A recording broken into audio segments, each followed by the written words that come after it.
Malcolm picked up the lamp and walked towards the high-backed chair. He stood behind the chair and held the lamp high above his head. He looked at the painting.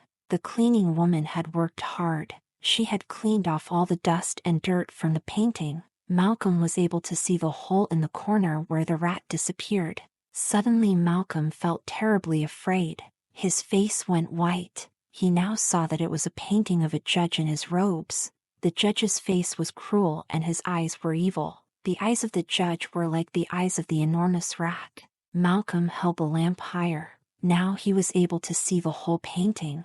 In the painting, the judge was sitting in a wooden, high-backed chair. The big chair was beside a fireplace. A rope was hanging down between the chair and the fireplace. It was a long rope and in the painting it looked strong and soft.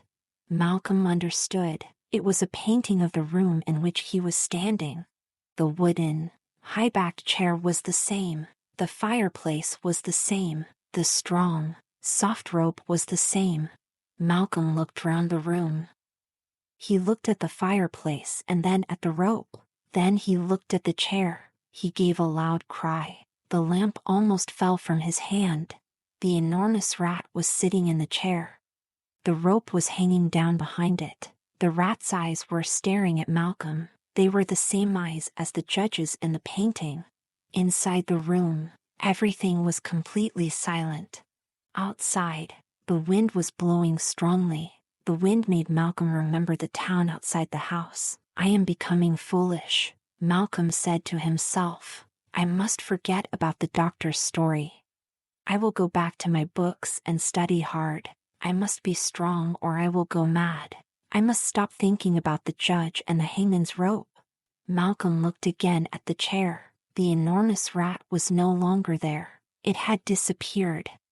Malcolm sat down again at the table and began to study. He worked for about an hour. As usual, the other rats ran round the room over and under the furniture. Malcolm listened to their squeaking and scratching. Then suddenly, the noise stopped. Malcolm listened.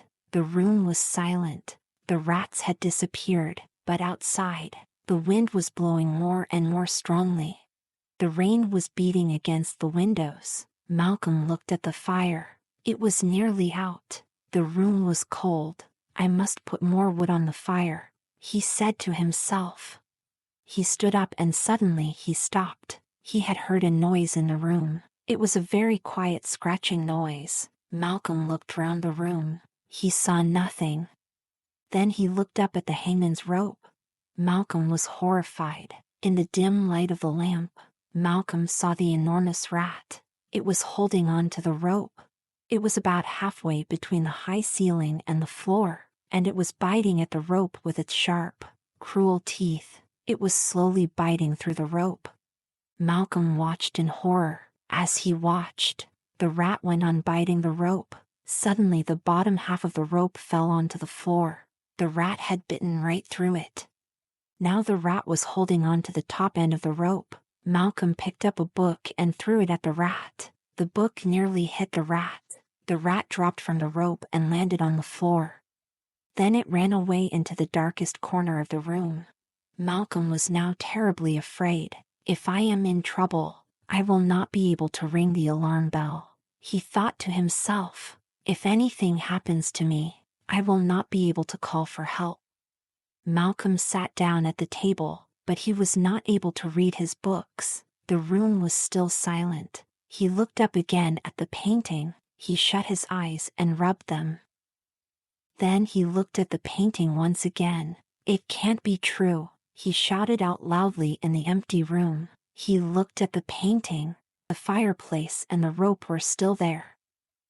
And the high-backed chair was in the painting too, but the high-backed chair in the painting was empty. There was no one sitting in it. The judge in the painting had disappeared. Malcolm slowly moved his eyes from the chair in the painting to the real chair in the room. His heart stopped beating for a few moments. His whole body felt like ice. The judge was sitting in the big, wooden high-backed chair.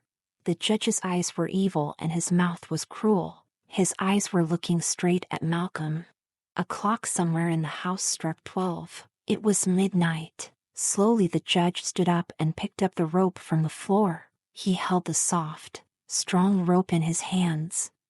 Slowly he twisted the rope into a noose. He started to walk towards Malcolm. The judge came slowly nearer. Malcolm moved backwards. Suddenly the judge tried to throw the noose over Malcolm's head. Malcolm moved his head to one side. The noose missed Malcolm and the rope fell to the floor. The judge slowly pulled the rope back. He picked it up. Once again, the noose was in his hands. Suddenly Malcolm heard a noise. It was the alarm bell on the roof of the house. It was beginning to ring, but it was not ringing loudly. Malcolm looked up. The end of the rope which was hanging from the high ceiling was covered with rats. More and more rats were coming out of a hole in the ceiling. They were climbing down the rope. The rats were trying to help Malcolm. They were trying to make the alarm bell ring, but it was not yet ringing loudly. The judge heard the alarm bell. His face twisted with anger. He came nearer to Malcolm. His eyes were looking straight at Malcolm. Malcolm's body felt like ice. He was unable to move. The judge slowly came up to Malcolm. He put the noose over Malcolm's head and round his neck. He pulled the noose tighter and tighter. The judge carried Malcolm to the high-backed chair. He stood Malcolm on the chair. Then the judge disappeared. The enormous rat suddenly appeared once again. The rat picked up the end of the rope on the floor. It ran up the wall holding the rope with its teeth. It jumped from the wall to the other end of the rope. The rats on the top end of the rope fled away in terror. They disappeared through the hole in the ceiling. The enormous rat tied the two ends of the rope together. Then it jumped from the rope to the painting. It disappeared into the hole in the corner of the painting. The judge appeared once again. He stood beside Malcolm. Malcolm was now standing on the chair with the noose tightly round his neck. The rope went from Malcolm's neck right up to the ceiling. The judge knocked the chair away from under Malcolm's feet. Malcolm's body swung from the end of the rope. The alarm bell began to ring. It rang louder and louder. The alarm bell rang out loudly over the small town of Benchurch. The noise woke the people up. They came running to the judge's house. They knocked loudly on the door, but no one opened it. Then they knocked the door down and went into the house. They found Malcolm in the dining room. His body was hanging from the end of the alarm bell rope. A man pointed up at the painting on the wall. It had not been cleaned for many years. For the first time, they were able to see the painting clearly. "Look," the man cried. "It's a painting of the judge." They all stood and looked at the painting. The judge in the painting was sitting in the big, wooden high-backed chair beside the fire. There was a smile on the judge's face. It was an evil smile. Thank you for watching this video. Don't forget to subscribe to this channel and give it a like.